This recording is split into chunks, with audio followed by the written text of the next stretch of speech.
Little boy becomes extremely aggressive when he is hungry, especially on nights of the full moon. He can launch fierce attacks on people. Only his mother's comfort can calm him down. It turns out that the little boy is not human. His father is in fact the leader of the Wolf Clan. It was on a night 5 years ago. A drunken woman accidentally wandered into the Wolf King's chamber. The two of them spent the night together. The next morning, the woman was awakened by the urgent ringing of her phone. After learning that her grandmother was critically ill, she hurriedly left, completely unaware that there was still a man lying in the bed. This led the Wolf King to believe that she was a callous and ungrateful human. After the woman's grandmother passed away, she assumed that she had no family left in the world. But a medical checkup pleasantly surprised her when she discovered she was pregnant. At that moment, she realized that the events of that night had not been a dream. Thus, the woman supported herself by handing out flyers during the day and collecting scrap at night. Slowly, she raised the child on her own. 5 years flew by in the blink of an eye. The woman took her child to the hospital for treatment, because the child had an abnormal craving for raw meat. After examination, the doctor speculated that it might be a genetic issue. He asked about the father's genetic history and recommended a sample collection, but the woman could not remember who the man from that night was. The doctor noticed the woman's embarrassment and suggested a genetic screening. However, the cost was as high as $30,000. For the woman, it was undoubtedly a fortune. On her way home, the woman happened upon a convoy of luxury cars, and the man in the car was none other than her child's father. Now he had become the richest man in the country. In the world of werewolves, mates are fiercely devoted,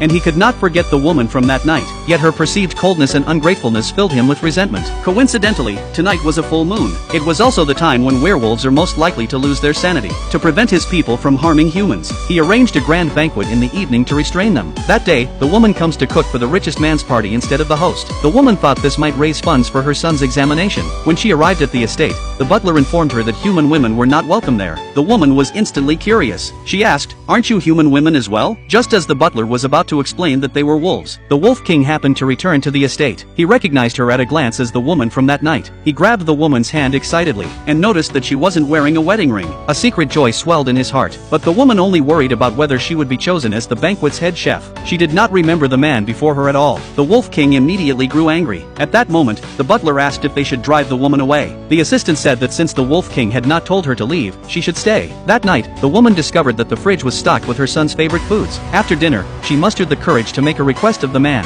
hoping to take the leftover ingredients home, and explained that she had a 4-year-old son who especially loved them. Calculating by the timeline, the Wolf King deduced that the child must be his and the woman's son. The woman thought that the man suspected her of having a child out of wedlock and questioned her character. Fearing she might lose her job, the woman hastily corrected herself, saying it was her 4-year-old pet dog who loved those foods. Upon hearing this, the man couldn't help feeling disappointed. He thought that a heartless person like her could never bear his child. Just then, the woman received a call from a neighbor. She learned that her son had suddenly fallen ill and hurried back home. She found her son engaged in a fierce conflict with his stepmother. The stepmother said that the woman's son was a monster.